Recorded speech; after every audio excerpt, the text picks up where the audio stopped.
Life is easy, so why does it feel so hard? Life today is easier than it has ever been in recorded human history, and yet millions of people feel exhausted, anxious, overwhelmed, and lost. Food is abundant. Technology reduces physical labor for us. Medicine prevents diseases that once wiped out entire populations relatively quickly, and education and information are more accessible and freer than ever before. By almost every measurable standard, material comfort, life expectancy, safety, modern life should feel easier, but oftentimes it doesn't. So the real question isn't why life is hard. The question is why life feels harder when it's objectively easier. Or dare I say outright easy. To understand this paradox, we have to step back and look at how human life was structured for most of history. For the vast majority of our species' existence, survival dominated daily life. Food shortages were common. Disease was unpredictable. Harsh climates and environmental conditions shaped entire civilizations. Violence and warfare were constant threats. And under those conditions, the structure of life was very clear. You had to survive, contribute to your tribe, raise your children, and endure hardship together. Meaning wasn't something people had to search for, because meaning was embedded directly in survivalism. When your family's food supply depended on your effort, when winter or drought could determine whether your community lived or died, the motivation to act did not require any internal reflection. The struggle itself created the purpose. Psychologists sometimes refer to this as necessity-driven meaning, a form of motivation that emerges automatically when survival is at stake.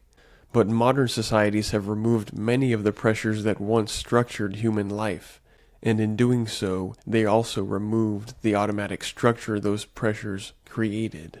Comfort may reduce suffering, but it also reduces the sense of urgency. For most of human history, the environment constantly applied pressure. Food had to be gathered or grown, and tools had to be maintained.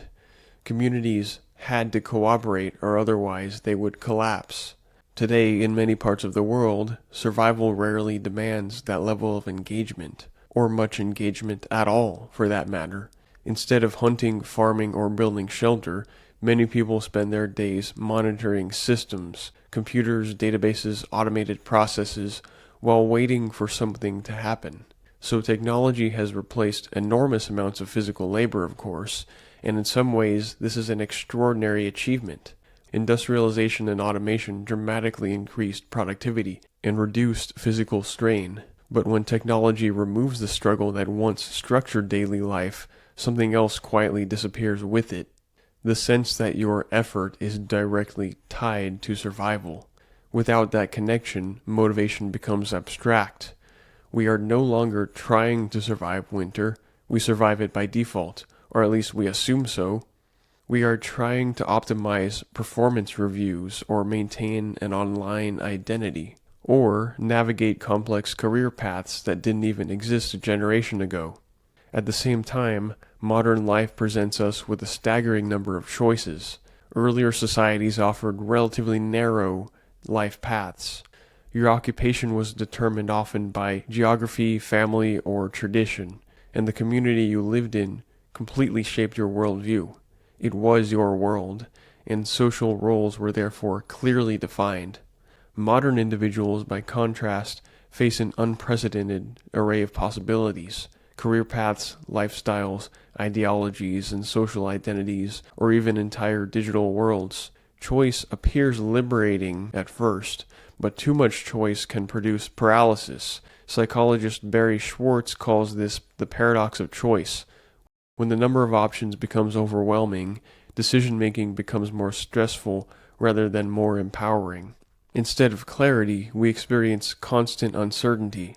Did we choose the right career? There are hundreds or thousands of paths. The right lifestyle, the right beliefs. Every decision carries the haunting possibility that a slightly better option existed somewhere else, which even if marginally better, exponentially increases the number of options to sift through. and the more options we have, the harder it becomes to feel satisfied with any of them.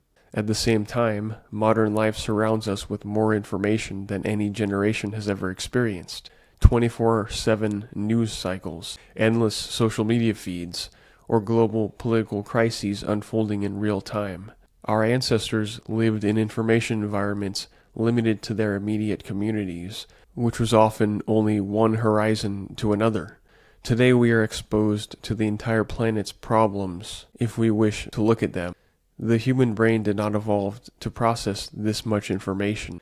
Cognitive science research suggests that our conscious attention only processes a very narrow amount of information at any given moment, often estimated at roughly 10 to 50 bits per second. Yet we are constantly bombarded with vastly more. And instead of clarity, this produces what psychologists call cognitive overload, and the result is fragmentation and distortion. We feel very well informed about everything, but grounded in nothing. Even work itself has changed in ways that alter how meaning is experienced. In many modern jobs, the work is not physically exhausting, but people increasingly report something else: demoralization. The problem is not the job itself. People will often say, the job itself is fine. So the problem is not the labor. It is the feeling that the labor exists inside systems that feel artificial. Large bureaucracies, complex corporate structures, and metrics designed to measure productivity, but rarely genuine meaning.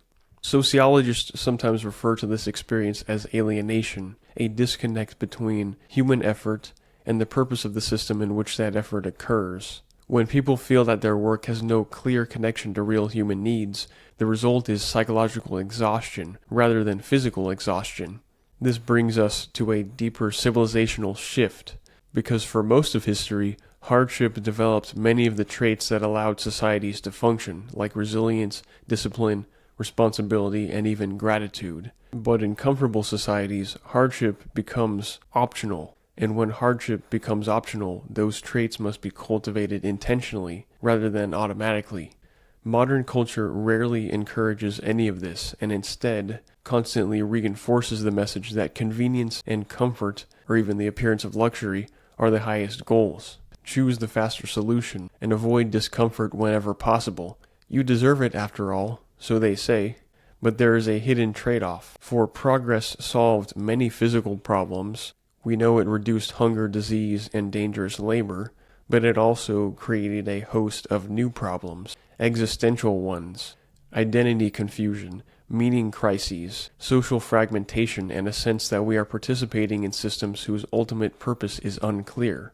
In other words, civilization traded hard lives with clear meaning for comfortable lives with unclear meaning. And unclear meaning is often harder to live with than physical hardship, because physical hardship tells you exactly what needs to be done, whereas existential uncertainty does not. This may explain why people today often feel overwhelmed even when their material circumstances are historically comfortable. The problem is not that modern life is too difficult. The problem may be that modern life is too comfortable without sufficient purpose. Human beings require challenge and responsibility to feel that their lives matter. Not constant overload or constant struggle, but at least meaningful exertion, a sense that your effort moves something forward. And without that sense of momentum, abundance alone cannot produce fulfillment. Instead, it produces stagnation, and stagnation eventually feels like emptiness. So if life feels harder today, it may not be because our problems are larger. It may simply be because the problems that remain are no longer physical. They are existential. And those are often much harder to solve, but they are solvable, because the same human capacity that once allowed our ancestors to survive winter, build civilizations, and explore new frontiers still exists within us. For what we lack today is not capability, it is direction. And direction is something civilizations must rediscover again and again. And so we will do so, because it is our duty. This has been Lumen et Ratio, Light and Reason.